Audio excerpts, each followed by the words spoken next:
फैसला बिल्कुल सही है। आखिर कांवड़ियों के साथ धोखा करना क्यों चाहते हैं? मैं सभी सरकारों से, सभी मुख्यमंत्रियों से ये निवेदन करना चाहता हूँ, खासतौर से बिहार की सरकार से भी, कि जो फैसला उत्तर प्रदेश की सरकार ने लिया है उसी तरह का फैसला ये सभी राज्यों की सरकारें लें और कांवड़ियों की पूरी सुरक्षा का ध्यान रखा जाए। मैं पूरे देश को बताना चाहता हूँ कि मैंने नरेंद्र मोदी जी को ज्वाइन किया है। यूपी से शुरू हुई कांवड़ यात्रा के दौरान पहचान सार्वजनिक करने का मामला अब तूल पकड़ता जा रहा है। इस मामले पर सियासत जारी है। अब इस मामले पर पूर्व कांग्रेस नेता व कल्की धाम के पीठाधीश्वर आचार्य प्रमोद कृष्णम ने विपक्षियों को घेरा और जमकर तंज कसा है। समाजवादी पार्टी के प्रमुख अखिलेश यादव के बयान पर भी आचार्य प्रमोद ने पलटवार किया और कहा कि जातीय जनगणना की मांग करके पीएम मोदी को घेरने वालों को पहचान उजागर होने से क्या डर लग रहा है। कल्की पीठाधीश्वर आचार्य प्रमोद कृष्णम उत्तर प्रदेश के मुख्यमंत्री योगी आदित्यनाथ के समर्थन में खड़े हुए दिखाई दिए। उन्होंने कांवड़ यात्रा पर होटल ढाबे के प्रोपराइटर के नाम लिखने के योगी सरकार के निर्णय को सही ठहराया। उन्होंने कहा कि जिस प्रकार से कांवड़ यात्रा में होटल ढाबे मालिकों के नाम के प्रोपराइटर के नाम लिखा जा रहा है, उसे किसी को कोई आपत्ति नहीं होना चाहिए। देखिए, उत्तर प्रदेश की सरकार ने जो फैसला लिया है वो कांवड़ियों की भावना, उनकी आस्था को देखते हुए लिया है, सुरक्षा की दृष्टि से लिया है। ये फैसला बिल्कुल सही है। आखिर कांवड़ियों के साथ धोखा करना क्यों चाहते हैं?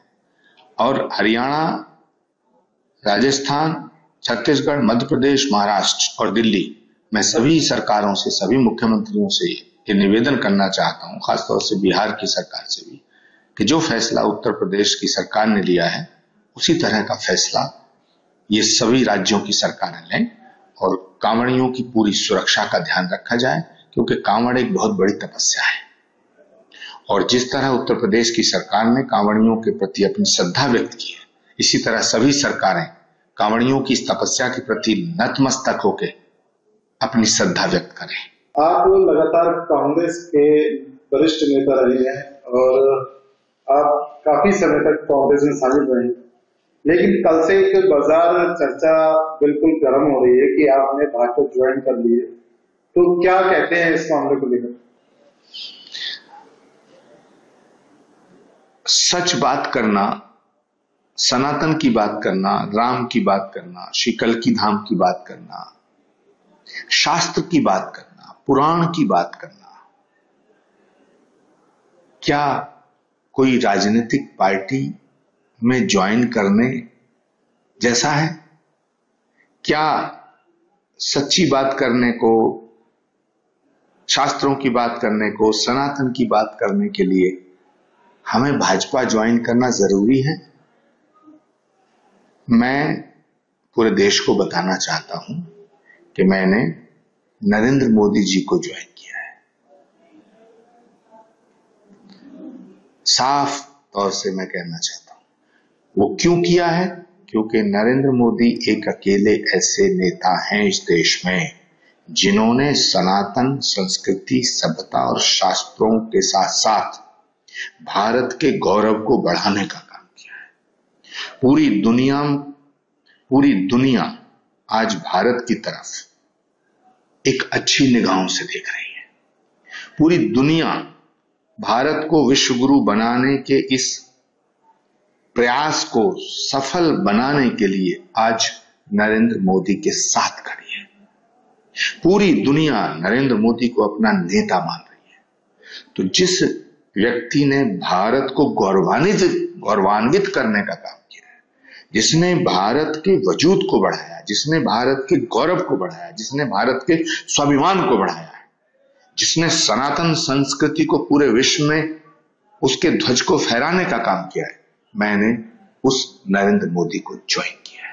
बता दें, मुजफ्फरनगर में कांवड़ रूट पर दुकानदारों को अपना नाम और पहचान बताने वाले प्रशासन के आदेश पर घमासान मचा है। विपक्ष इसे हिटलर शाही बता रहा है और नाजी जर्मनी से इसका तुलना कर रहा है। हालांकि यूपी के सीएम योगी ने साफ कर दिया है कि वो विपक्ष के दबाव में झुकने वाले नहीं है। सीएम योगी ने आदेश वापस लेने के बजाय नया निर्देश जारी कर दिया।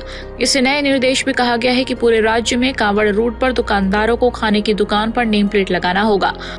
यूपी सरकार ने चेतावनी दी है कि हलाल सर्टिफिकेशन वाले प्रोडक्ट बेचने वालों पर कार्रवाई भी होगी।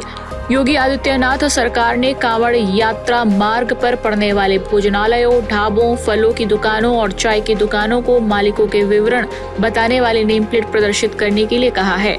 इसे लेकर राज्य समेत देश की राजनीति गर्मा गई है।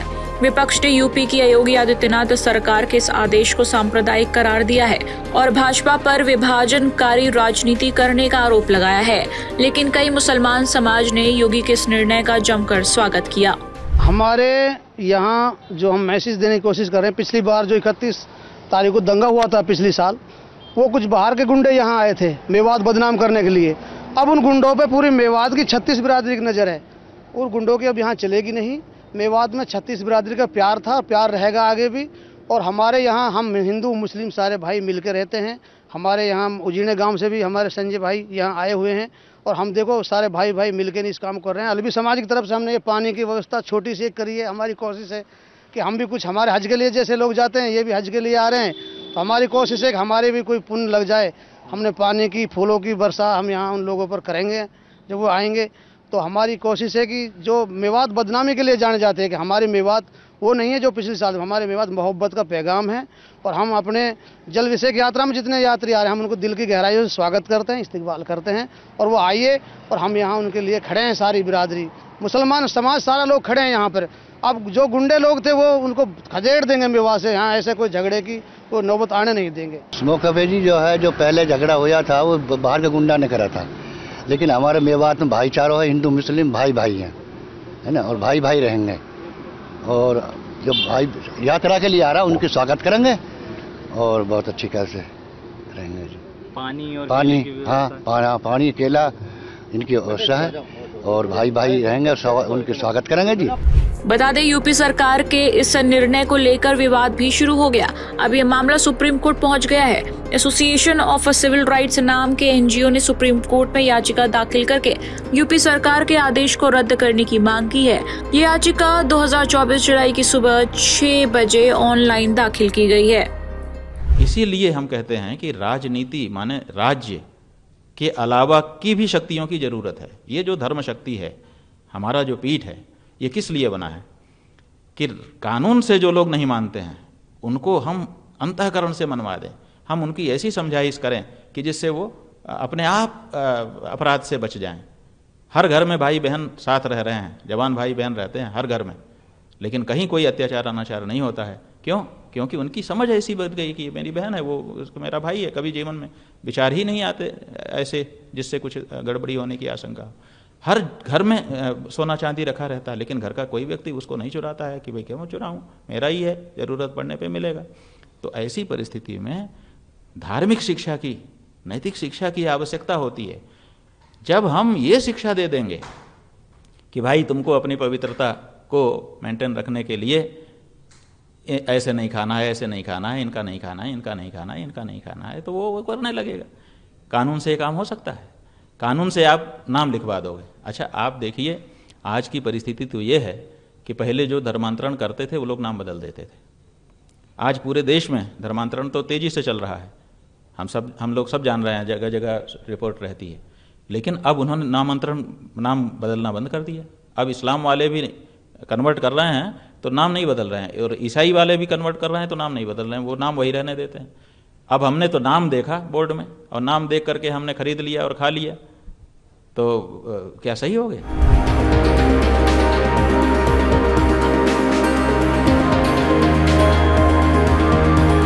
टाइम्स नाउ नव भारत डिजिटल की रिपोर्ट।